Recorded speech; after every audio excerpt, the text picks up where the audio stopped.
guys. Okay, so I'm trying to film these before the sun gets too bad. But anyway, this video that I have for you guys is my August wrap-up, and sadly, I did not read nearly as much as I wanted to in August, which I feel like I say that nearly every month, except like last month, because last month was such a good reading month. But I did love pretty much everything I read, and again, I'm hoping to read more in September, but we'll have to see. You guys will see that my September TBR pile is incredibly ambitious, especially because it's already September 1st. But yes, so the first thing that I read was Equal Rights by Terry Pratchett. This is the third Discworld novel, and it is his first standalone in the series, and it is about the first female wizard in Discworld. And I loved it. I probably would have liked it more if I had listened to the legit audiobook, because I listened to someone read it in YouTube video installments, and he was good, but he kind of, like, went off with his own little commentary sometimes, and, I mean, it was fine, but he would, like, I don't know, it just seemed like, okay, let's get back to the story. But yeah, I mean, he was still good. I'm not trying to bash him or anything. But yeah, I really loved a lot of this. This is where we first are introduced to Granny Weatherwax, and I love her, so much. She's crazy and fantastic. And then, the female wizard that we meet, Escarina, is really cool. And who else is in this? I feel like we see Rincewind for like 5 seconds, but maybe we don't. I don't remember, because this was, you know, the very beginning of the month when I read this, but I found it very entertaining. Death's scenes where he shows up are just fantastic. The dialogue and the puns and the jokes are just, they were wonderful. So yeah, I would say, I don't remember the exact star rating I gave this one, but I would say probably like a 4, I think, because I never remember if I gave Hogfather a 4.5 or a 5. It probably deserves a 5, so this is probably like a 4.5. And then, actually, no, this is like a, between a 4 and a 4.25. Because then I read Mort by Terry Pratchett, which this is a 4.5 book, because it's Death's first starring appearance, and I loved this. This is one where Death decides to take an apprentice, and it's hilarious. He takes an apprentice called Mort, and, you know, puns, and Mort is very, I don't really know how to describe him. He's very sweet. He ends up kind of messing up a lot.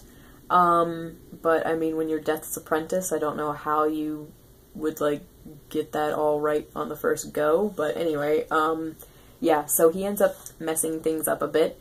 And hilarity ensues. And also, we get to see Death's daughter a lot more in this one. And we saw her a little bit in, like, you see her a little bit in Light Fantastic, because Rincewind and Twoflower end up in Death's house for a second. And you meet her, and she's interesting. I have to say, I like her much better when she's interacting with Mort. Or, like, when they're actually, I don't know how to explain it. Like, when you get to know her as a character, she kind of bothers me a little bit, because she has a very spoiled personality, and for a lot of the book, she treats Mort like a servant rather than an apprentice, and because she basically thinks the two are interchangeable, and that was really bothersome. But then most of their exchanges are actually really funny, and later on they end up being really cute and sweet. So yeah, and then Death is just Death, and he's freaking fantastic. And either in this one or in this one, I think this is the one where it's actually stated, but you see it a little in this one, you find out that Death loves cats. Like, when he has to take kittens' souls, it makes him sad. And that was so cool.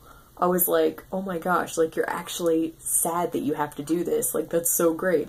And in this one, a cat comes up and, like, rubs his leg, and he's like, oh, it's a kitty. And it's just like, ugh, it's so cool. I love it. So yes, I really loved this one because Death is my favorite character. I'm pretty sure I told you guys that when I was talking about Hogfather, but yeah, Death is my favorite character, so this was wonderful. This, again, does not beat Hogfather for me, but that's because Hogfather is Death plus Susan plus Christmas, which, yay. So, yep, I really liked this one, though. So yeah, this is 4.5-ish, and let me know if I'm, like, not saying enough about these books, like, as far as the Discworld books go, because, sometimes I feel like if I say more than one sentence about the plot, I'll give away too much. I don't know. And then, what else? Oh, the other thing that I read that I don't have with me is, Rags and Bones. I didn't read the whole thing. It is a fairy tale collection, and the two stories that I read from it are, Sleeper in the Spindle by Neil Gaiman and The Soul Collector by Cami Garcia.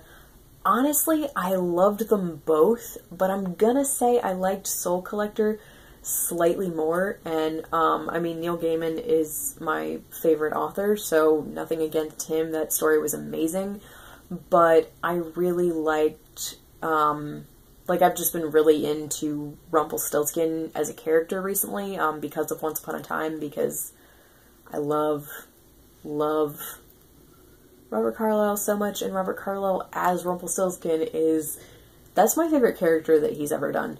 And speaking of, I'm gonna take a slight interjection here. I forgot to show you guys this in my haul, but I got a chipped teacup necklace. My friend got me this at a con, and Rumbell is my favorite ship probably of all time. So yes, I had to. I love it. So yeah.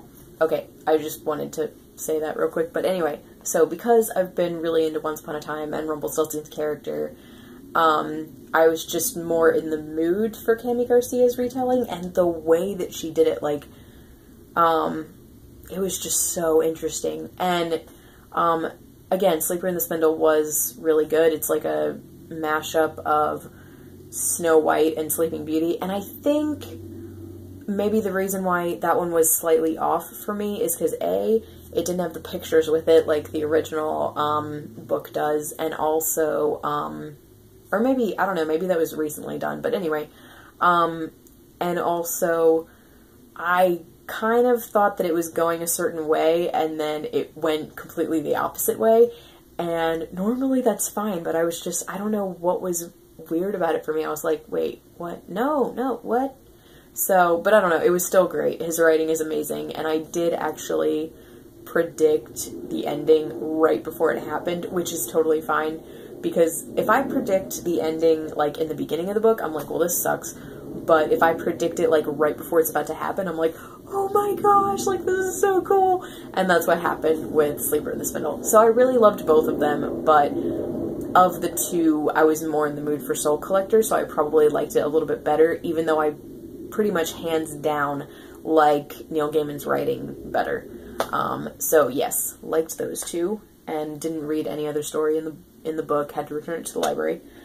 And then I think those are the only ones that I actually read all the way through. But I will show you guys what I'm currently reading, and then you guys will see this again in my September TBR. But the first thing is I got 100 pages into, 100 pages into The Princess Bride, which, by William Goldman, which I'm completely loving. I have loved this movie since I was about 12 or 13 years old, so I'm very surprised that it took me, like 10 years to probably get the, yeah, about 10 years to get the book, and then another 3 years to actually read it. I'm just very surprised about that, but I'm loving this so far. I'm actually loving the dialogue between Wesley and Buttercup better in the book than I did in the film, which is huge because I love their love story in the film. So yes, love this so much, and I'm really looking forward to finishing it in September. And then two that, well, actually I'll just talk about those. I was going to talk about the graphic novels that I got in August that I didn't actually get to reading, but I'll talk about those in September. I did read one story from one, but I'll talk about that at the end of September. But anyway. And then, This Star Won't, whoa, okay. This Star Won't Go Out by Esther Earl. I actually, started this over a year ago. I got it in February of 2014, and I got 124 pages in, put a bookmark in it, left it until now. Not because I wasn't enjoying it, I really was, but then something else caught my attention. I'm such a mood reader. When it comes to books, it's a little bit like shiny objects. Like, if I'm reading something and then something else catches my attention, I will drop what I'm reading and I will pick up the next thing. So yeah, I picked this back up this month, and I was on page 124 and I got to page 312. And this is such a good book, but it's really, really sad. I love getting to know Esther through her writing. Like, I know that that's not a legit way to know a person, and I really wish that I had known about Vlogbrothers and known about her videos and her channel while she was still alive, because very sadly she passed away from thyroid cancer in 2010, and thyroid cancer in children is really rare, which I wasn't aware of until I heard her story. But this book makes me very sad that I didn't actually know her as a person. I mean, not know her as a person, but know her in real life. There we go. But yeah, it's very sad, but the writing is really pretty, and, or not really pretty, but it's just very interesting, hearing her stories. And, what I meant to say was really pretty are the pages are really pretty, and the, illustrations are really cool because she did those herself. And then also, her parents and her friends inserted little stories in here as well, and, those are very interesting to read. But honestly, I probably like her writing more, and the parts that are from her perspective that she wrote. So yeah, but I am enjoying this, and I'm not looking forward to the ending because I'm probably going to cry. But yeah.